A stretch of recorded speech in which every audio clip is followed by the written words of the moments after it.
अस्सलाम वालेकुम। रजिस्ट्री में कॉस्ट कितनी आएगी? वैसे हम कहते हैं कि ये सवाल ना किया करें, लेकिन अगर आपने करना ही है तो किन बातों को जहन में रखना है सवाल करते वक्त, वो यहाँ बयान करना चाहता हूँ। मना इसलिए करते हैं कि इस टॉपिक पे तफसीली वीडियोस और पोस्ट्स वो हमारे फेसबुक पेज और यूट्यूब चैनल पर मौजूद हैं, जिससे मुकम्मल रहनुमाई कॉस्ट के हवाले से आपको मिल जाती है। लेकिन फिर भी आप सवाल पूछना चाहते हैं तो किस अंदाज से पूछना है वो आप सुन लें। अक्सर लोग सवाल करते हैं कि जनाब 18 मरले प्रॉपर्टी है, वो हमने ट्रांसफ़र करनी है या ख़रीदनी है, तो इस पे क्या खर्चा आएगा? तो जनाब मरले, कनाल, मुरब्बे ये मैटर नहीं करता। मैटर ये करता है कि आपकी प्रॉपर्टी की कीमत क्या है, इसकी वैल्यू क्या है? नंबर 1। नंबर 2 जनाब इसमें ये मैटर करता है कि आपकी प्रॉपर्टी वो देहात में है, रूरल एरिया में है या अर्बन यानी शहरी इलाके में है।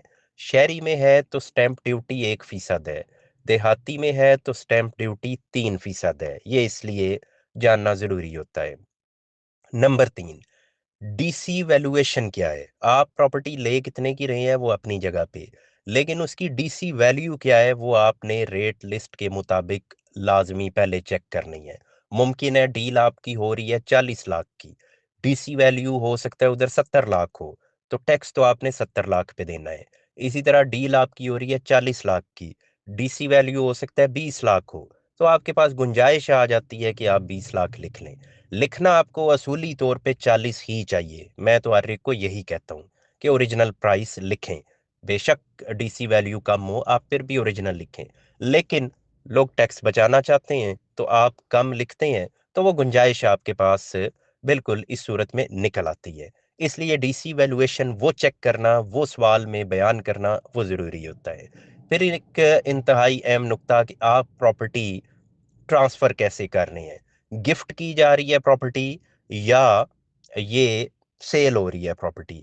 अब गिफ्ट हो रही है तो गिफ्ट अगर आप ए बी सी यानी किसी गैर को गिफ्ट कर रही हैं तो कोई फर्क नहीं, आप फरोख्त करें गिफ्ट करें सेम टैक्सेस हैं।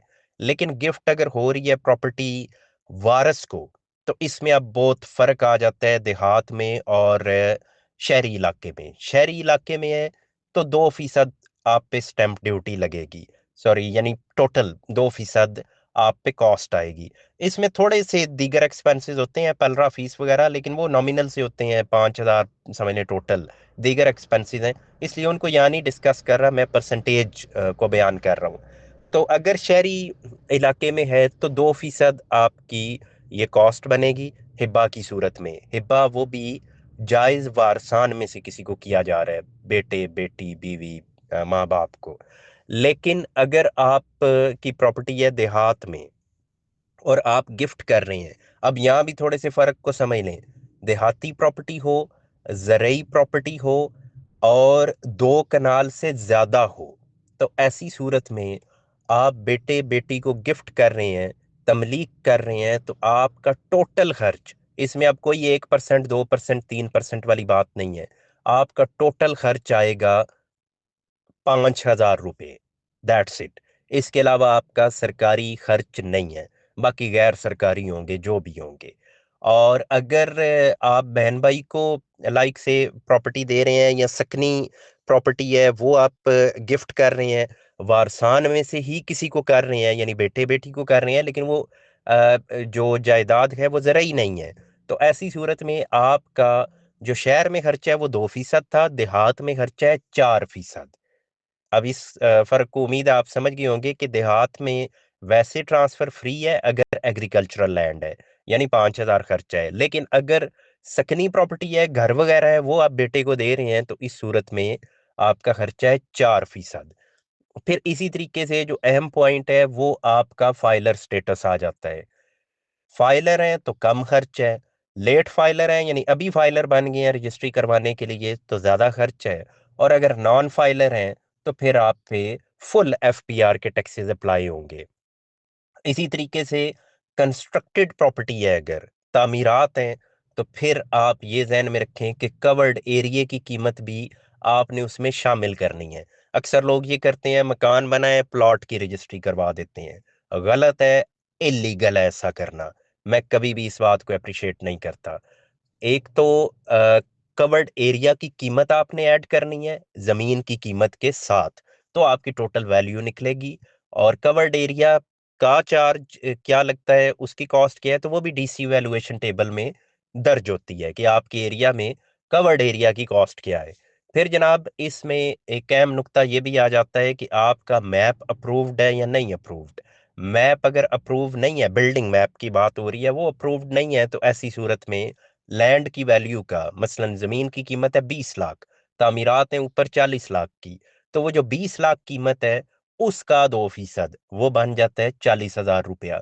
वो आप पे एक्स्ट्रा कॉस्ट आएगी कि आपका बिल्डिंग मैप अप्रूव नहीं है।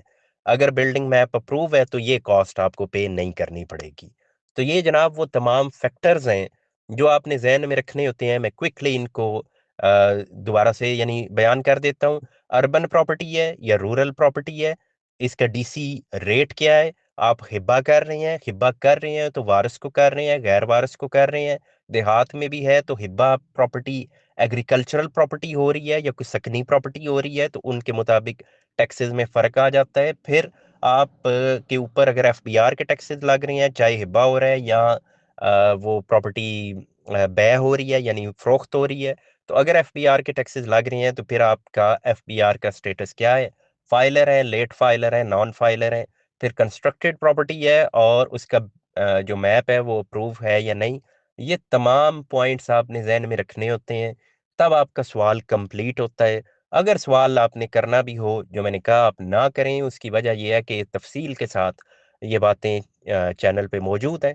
फिर भी अगर आपने करना है तो ये तमाम पॉइंट्स ज़हन में रखते हुए अपने सवाल को बयान करें, ताकि एक ही बार आपका सवाल बयान हो जाए और उसका जो मुख्तसरन आंसर आपको दिया जाना है वो आपको दिया जा सके।